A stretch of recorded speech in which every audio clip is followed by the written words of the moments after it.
జగన్ కి మరొక శత్రువు రంగంలోకి దిగేశారా? వాస్తవానికి పాత శత్రువే కొత్తగా తయారై బయటకు వస్తున్నారా? అదే కాంగ్రెస్ పార్టీ. ఇప్పటి వరకు వైసీపీ లేదంటే ఆంధ్రప్రదేశ్లో టీడీపీ జనసేన కూటమి, టీడీపీ బీజేపీ జనసేన కూటమి అనుకున్నారు. అయితే ఇప్పుడు కాంగ్రెస్ పార్టీ కూడా వైసీపీ ప్లేస్ ని ఆక్యుపై చేసే ప్రయత్నం, ఇప్పటికిప్పుడు అధికారంలోకి రాలేకపోయినా 29వ సంవత్సరానికి 2వ స్థానంలోకి వస్తే 34 కన్నా అధికారంలోకి వచ్చే వ్యూహం ఏమన్నా రచిస్తోందా? అందుకే ఇప్పటికిప్పుడు ఇమీడియట్ గా ఒక కమిటీ వేయడం, దాదాపుగా అలాగే ఇన్ఛార్జీలను మార్చడం, అలాగే ఒక వ్యూహకర్తను కూడా సిద్ధం చేయడం. అదే నేపథ్యంలో వైసీపీ నుంచి ఎవరైతే అసంతృప్తితో ఉన్నవాళ్ళు కాంగ్రెస్ పార్టీలోకి వెళ్ళడానికి ఒక సెకండ్ ఆప్షన్ గా చూపించే ప్రయత్నం కాంగ్రెస్ పార్టీ చేస్తుందా? వాస్తవానికి ఈ నెలలో ఆగస్టులోనే భారీ చేరికలు ఉండబోతున్నాయి వైసీపీ నుంచి కాంగ్రెస్ లోకి అనే ప్రచారం జరుగుతున్న నేపథ్యం. అలాగే షర్మిల్ గారు కూడా మొన్నటి వరకు చూసుకుంటే ఇప్పుడు కాస్తంత రూటు మార్చారు.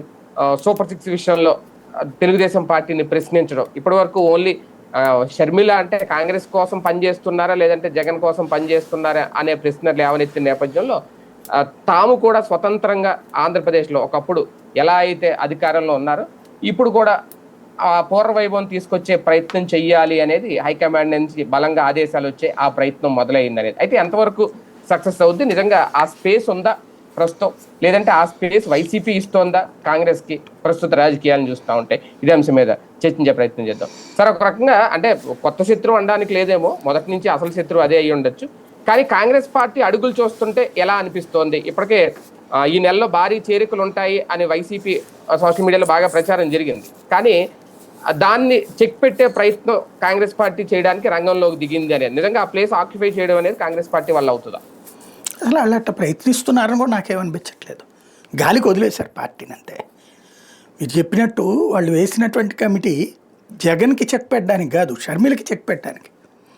షర్మిల తను టిక్కెట్లు కానీ తన ఇష్టారాజ్యం అయింది, తర్వాత పార్టీ నడుపుతున్నది తన ఇష్టారాజ్యం అయింది. పార్టీ కార్యాలయాలకు సంబంధించినటువంటి ఆస్తులు బోల్డ్ ఉంటాయి, అయ్యద్దరికి ఇచ్చేసుకోవడం కానీ వాటికి సంబంధించినటువంటి డబ్బులు కానీ ఇవన్నీ ఆమె ఇష్ట ప్రకారమే నడుస్తున్నారు. ఇది నచ్చక తిరుగుబాటు చేశారు కొంతమంది కాంగ్రెస్ నాయకులు. వాళ్ళలో రాజీనామాలు చేశారు, అధిష్టానం దగ్గరికి వెళ్ళి కంప్లైంట్లు చేసి వచ్చారు. ఇంకోటి ఆమె ఒంటెత్తు పోకడే పోతుంది. లైక్ ఇప్పుడు ఫర్ ఎగ్జాంపుల్ నిన్న బస్సు ప్రోగ్రాం ఉంది, విపక్ష నాయకురాలుగా బస్సుకి సంబంధించి విమర్శించాల్సింది పోయి బస్సు ఎక్కి కూర్చుని తిరిగి వచ్చింది. అది పాజిటివ్ అవుతుంది కదా అవతల వాళ్ళకి, అండ్ టీడీపీ పథకం సక్సెస్ని ఆవిడ చూపించినట్టు అవుతుంది. అట్లాగే అదేది తెలుగుదేశాన్ని తమలపాకుతో కొడుతుంది, వైఎస్ఆర్ కాంగ్రెస్ పార్టీని ఉలితో ఊరేస్తానంటుంటుంది అనమాట. కాబట్టి అది ఓపెన్ సీక్రెట్. కాంగ్రెస్ పార్టీ ప్రాక్టికల్గా ఆంధ్రప్రదేశ్లో పుంజుకోవాలంటే చంద్రబాబు గారి ఆశీస్సులు కావాలి. బాబు గారు ప్లాన్ చేస్తే మాత్రమే సాధ్యం. అదే జరిగితే బీజేపీకి తెలుగుదేశానికి శత్రుత్వం పెరుగుతుంది. వాస్తవంగా ఏంటంటే తెలంగాణలో కాంగ్రెస్ని బతికించే పనిని తెలుగుదేశం తీసుకుంది. ఎందుకంటే తనకి తాను ప్రయత్నించింది, 14లో ప్రయత్నించింది విఫలమైంది, 18లో ప్రయత్నించింది విఫలమైంది, 23లో ప్రయత్నించింది విఫలమైంది.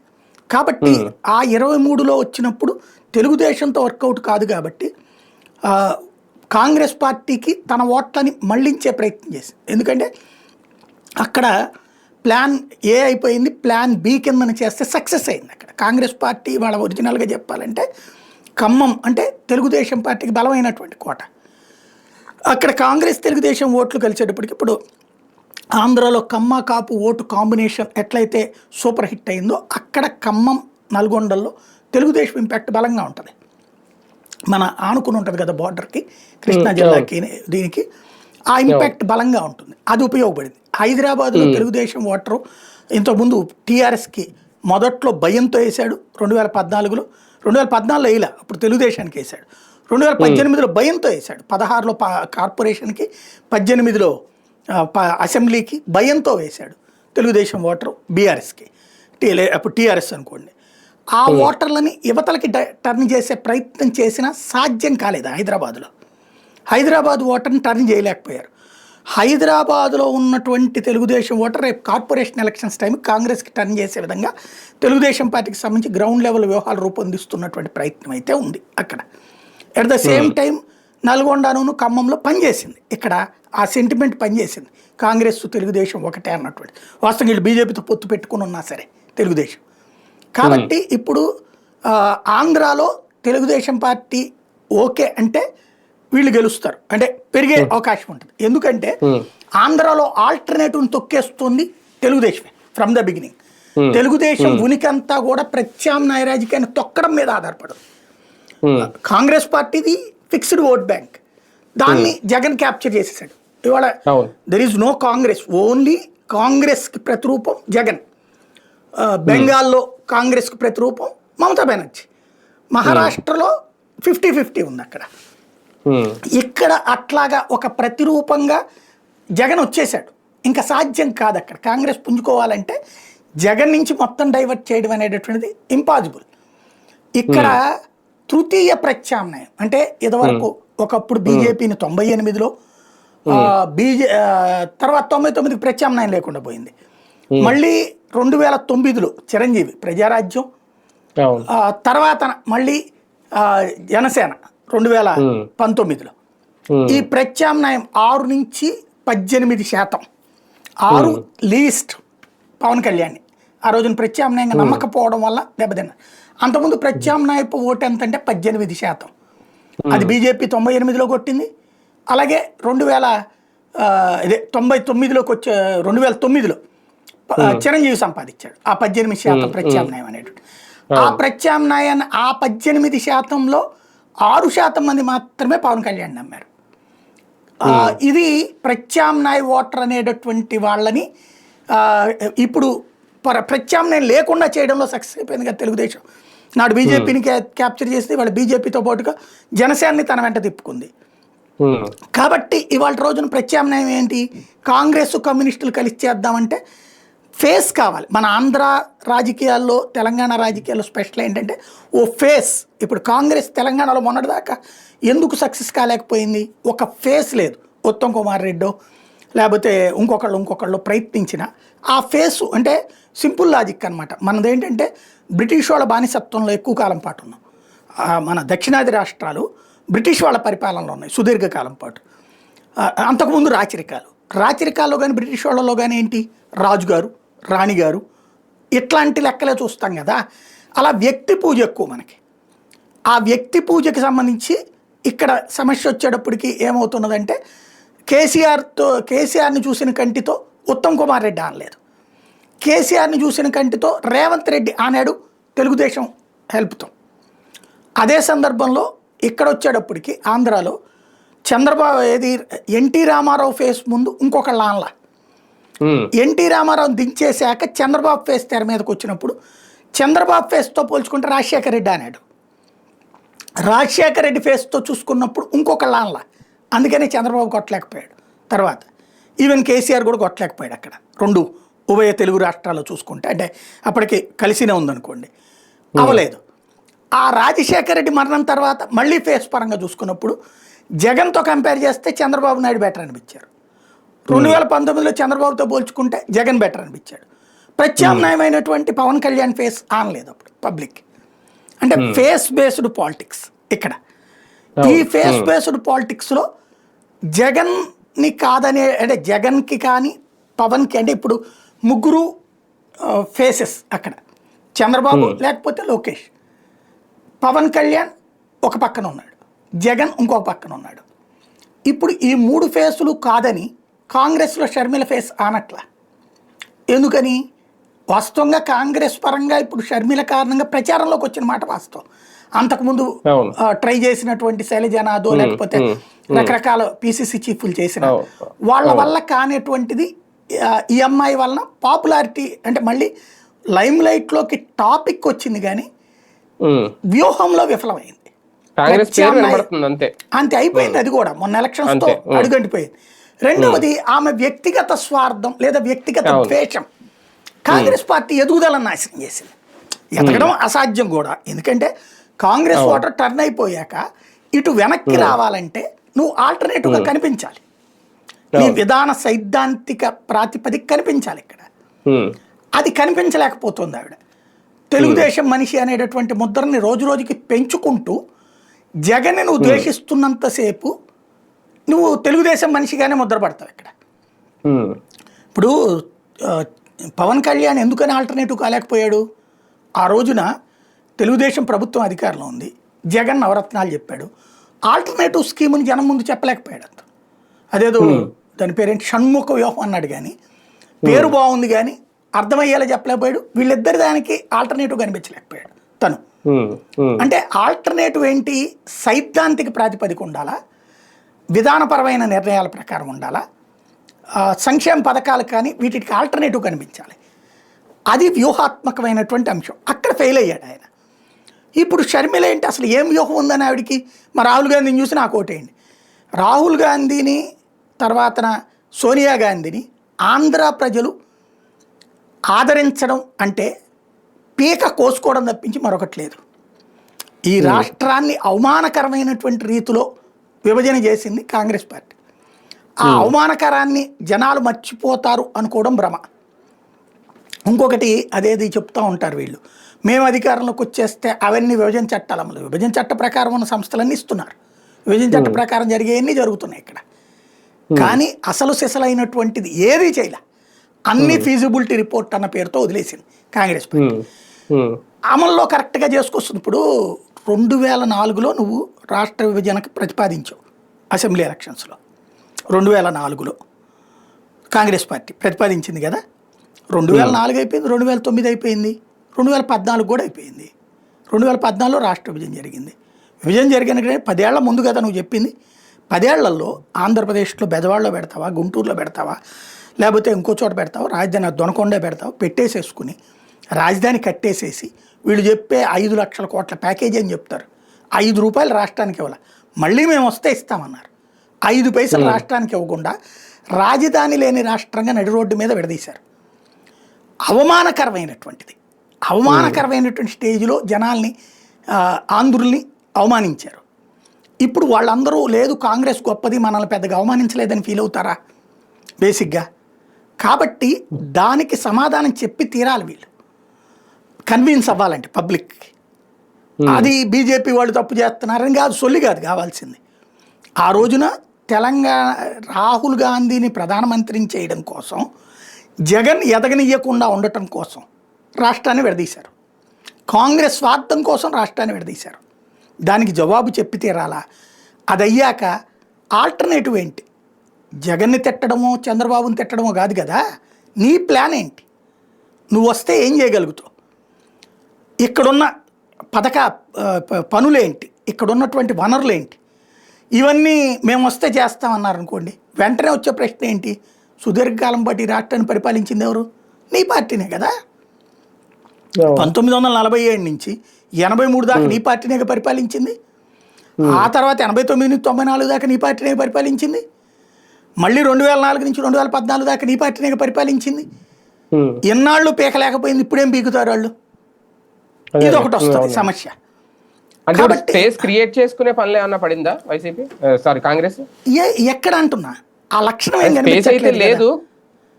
లక్షణం కనిపించట్లేదు. ఈ కమిటీ దానికి కాదు. వీళ్ళందరూ ఈవిడ ఏకపాత్రాభినయం చేస్తోంది, ఏకపక్షంగా వ్యవహరిస్తుందని విమర్శిస్తే, అమ్మా నువ్వు సొంతగా కాదమ్మా, 2 వర్కింగ్ ప్రెసిడెంట్లు ఇస్తున్నావు, అట్లాగే టీం అందరూ కోర్ కమిటీగా కూర్చుని నిర్ణయించుకోండి, నీ సొంత పెత్తనం వద్దు అని పరోక్షంగా చెప్పడం అక్కడ. పైగా ఆ ఠాకూర్ని, మాణిక్యం ఠాకూర్ లాంటి వాళ్ళ ద్వారా తెలుగుదేశానికి ఇబ్బంది కలిగించిన విధంగా పనిచేసుకో నువ్వు, ఇది వాళ్ళకి చెప్తున్నటువంటిది అనమాట అక్కడ.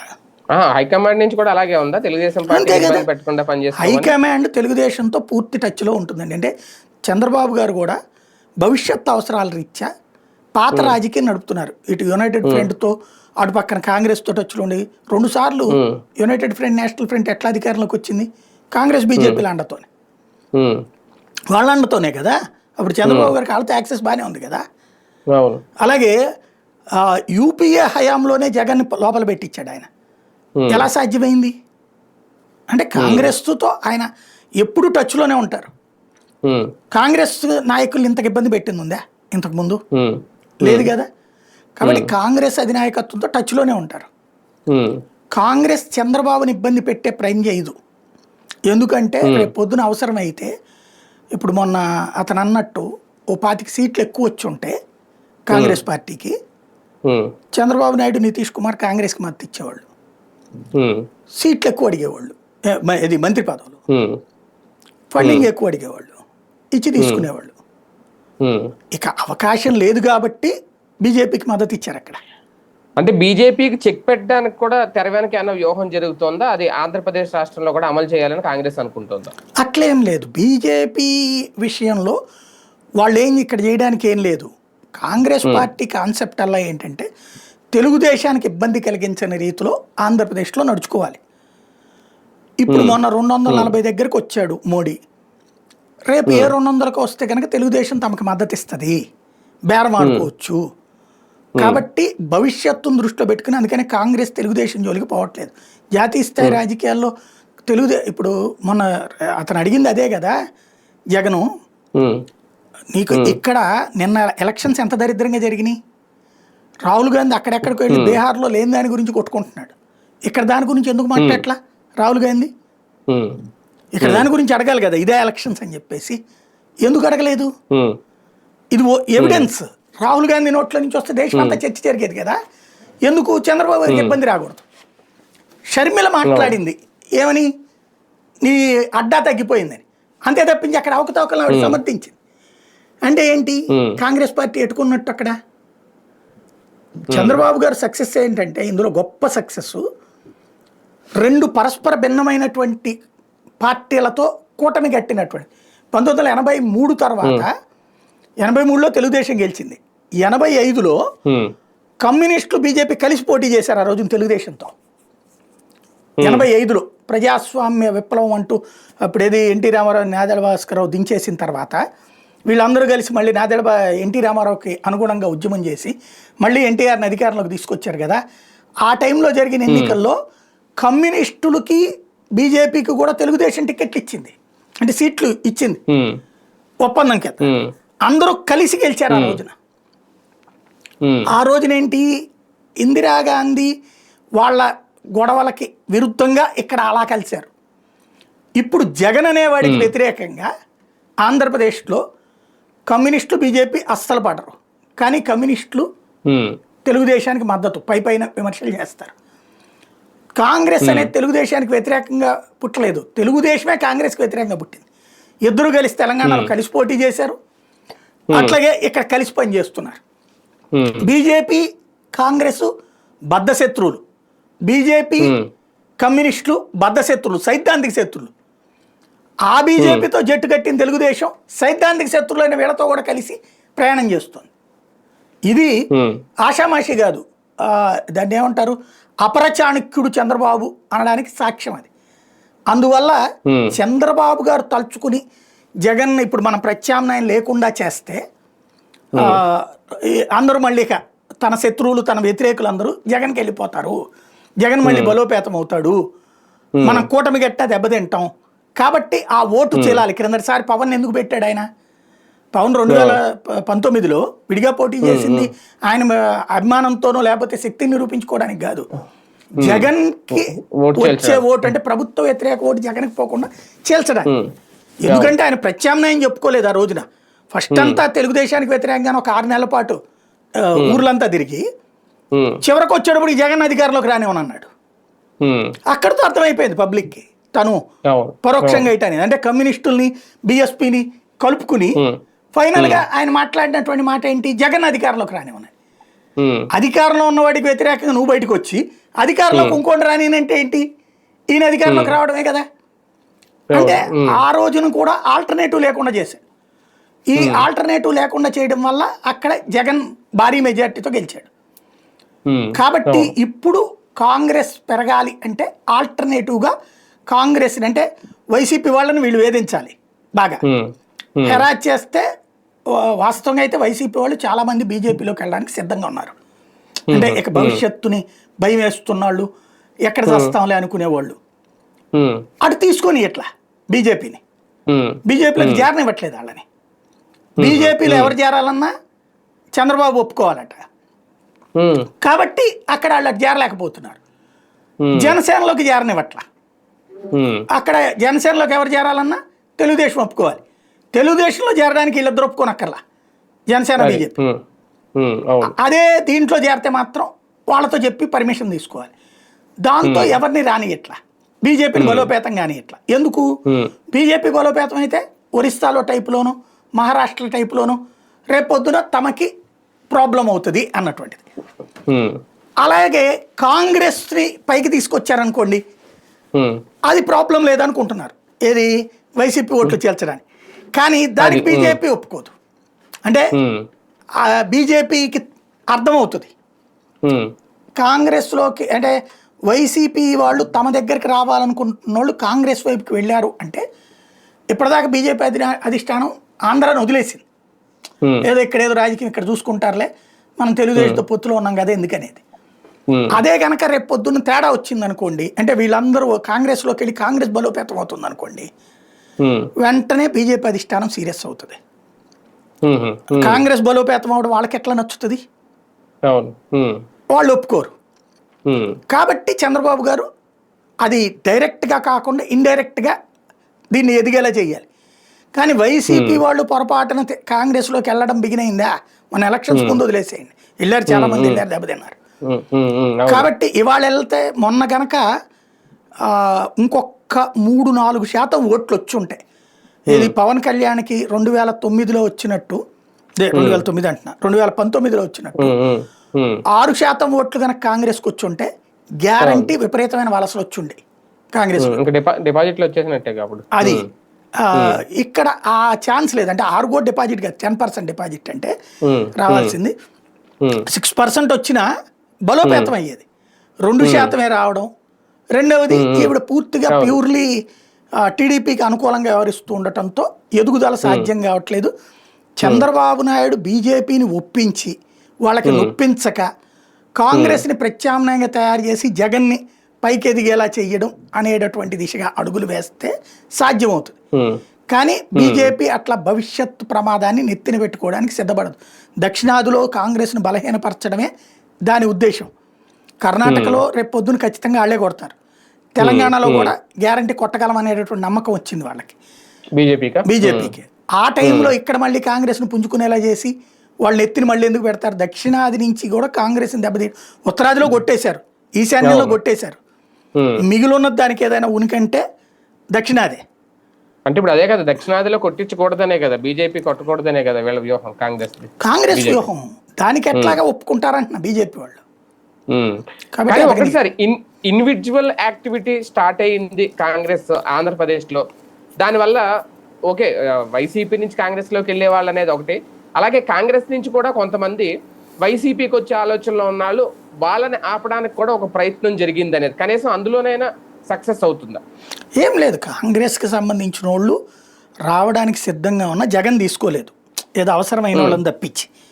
ఇప్పుడు మొన్న శైలజానాథ్ ఆ నియోజకవర్గంలో గ్యాప్ ఉంది కాబట్టి జగన్ ఫార్ములా ఏంటంటే, ఏ నియోజకవర్గాల్లో అయితే తమోళ్ళు వెళ్ళిపోయారు, 50-55 ఉన్నాయి కదా, అక్కడ బలమైన కాంగ్రెస్ లీడర్ ఫైనాన్షియల్గా వెల్ సెటిల్డ్ అయిన వాళ్ళు కనుక వచ్చేటట్టు తీసుకుంటాడు ఆయన.